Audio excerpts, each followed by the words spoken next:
各位评审好，我们是亚东科技大学材料与纤维系。我今天要介绍的主题是环氧扩链剂改质聚乳酸反应性挤压在热学与机械性质上的研究。我是今天的主讲人李瑞豪。摘要：聚乳酸因不耐热与韧性差的问题，在应用上受到限制。经多年来研究出制备耐热、高韧性的聚乳酸生分解材料。在研究过程中发现，界面相容性略显不足，物性表现仍可以再加强。为改善 PLA 与 PPAT 配方的界面相容性问题，特别在餐盒混炼时，以单一制成同时制备第二相容剂，将耐热、高韧性聚乳酸生分解材料配方与扩链剂和硬脂酸锌进行反应性挤压，将其配方扩链接枝，并针对热学与机械性质进行分析。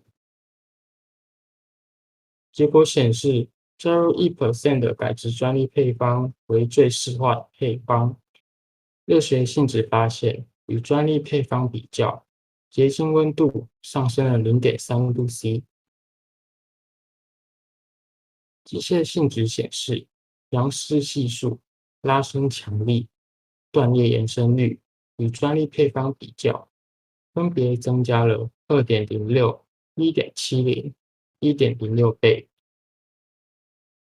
综合以上显示，扩链剂的添加成功制备 PLA 接枝 PBAT 第二相容剂，进一步降低了 PLA 与 PBAT 分子间的界面能，帮助 PBAT 在 PLA 主项中的分散。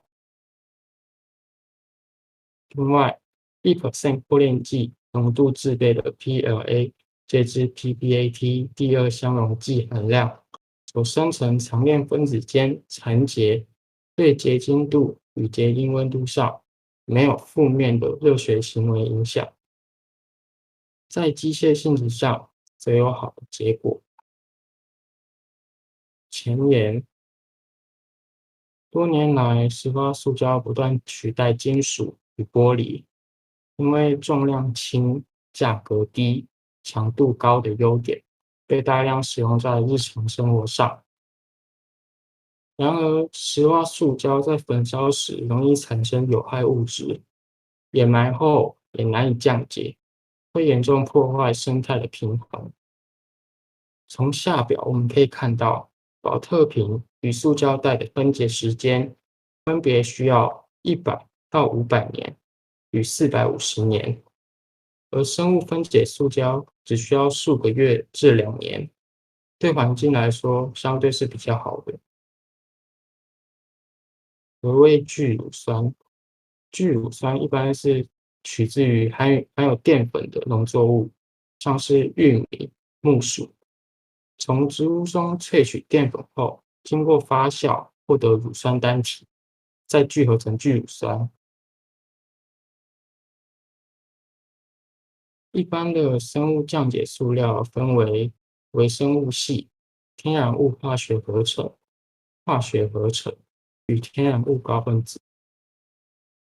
而聚乳酸是分类在天然物化学合成，拥有可完全生物分解、优良的可塑性、易加工成型、无毒与生物相容的优点。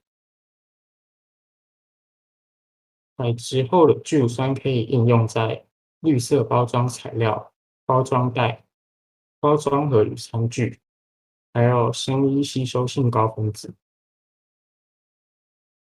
实验本研究使用的第一个实验材料为聚乳酸，简称 PLA，由美国 NatureWorks 制造。第二个是专利配方，第三个为 ADR4370扩链剂，第四个为硬脂酸锌。PLA 接枝 PBAT 的制备，首先，我们先将专利配方加入不同比例的扩链剂与硬质酸锌，之后进行反应性挤压、文三造粒，就获得我们改质过后的专利配方。性质分析，我们做的性质分析有 DSC 热学分析、机械性质分析、耐冲击性质分析、MI 熔融流动指数。结果讨论。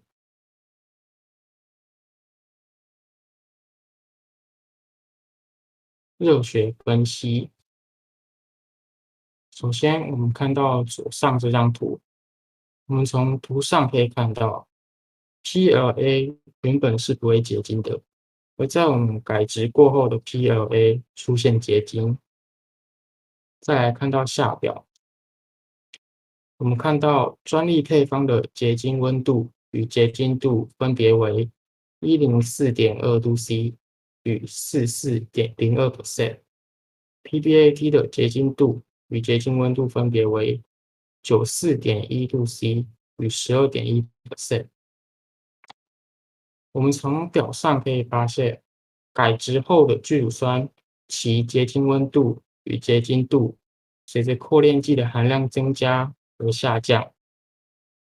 这表示扩链剂的含量过多会造成长链分子残结，阻碍结晶，使结晶温度与结晶度下降，半高宽增加。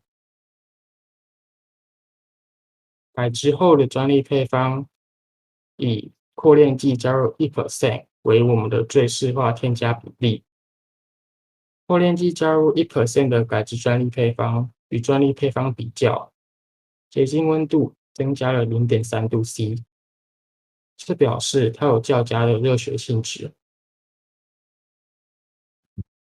机械性质，从图上我们可以看到 ，PLA 的拉伸强度与断裂延伸率分别为65.7%与5.51%，而 PBAT 的拉伸强度与断裂延伸率为26.7%与520%。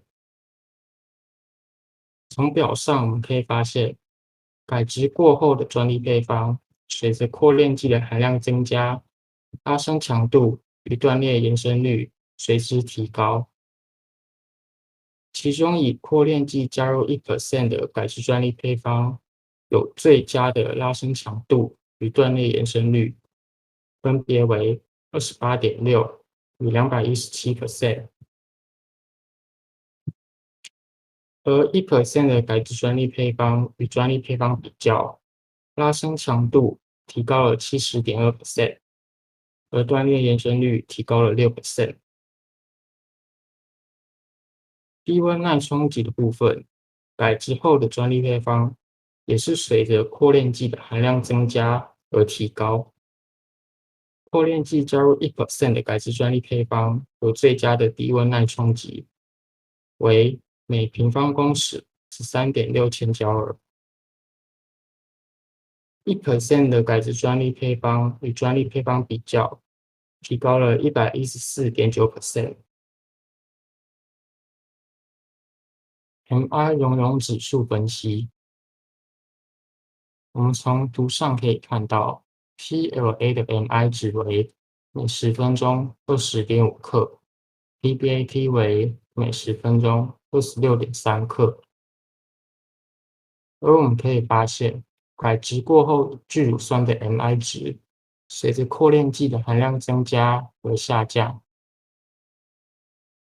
而我们的最适化配方 MI 值为每10分钟18.8克，溶胶粘度增加。结论：将扩链剂添加到 PLA、PBAT 配方内进行反应性挤压，成功将扩链剂接至到 PLA 和 PBAT 上，制备第二相溶剂。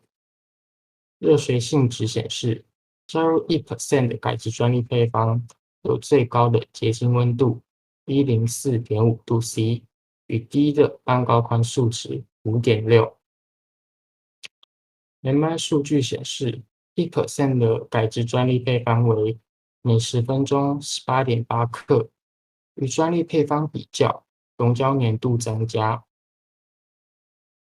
机械性质显示，1% 的改质专利配方，其拉伸强度与断裂延伸率为28.6，与217.7% 为最高。与专利配方相比，增加了70.2%与6%。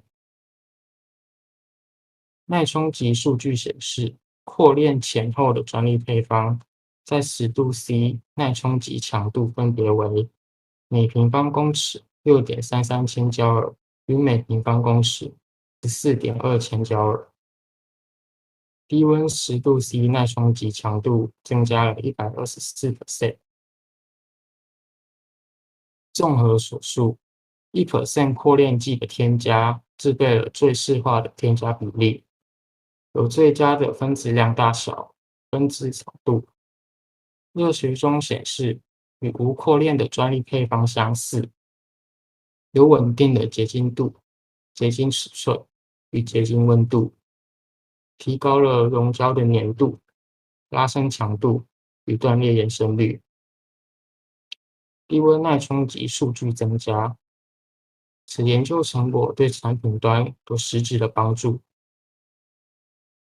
这边是我们的参考文献。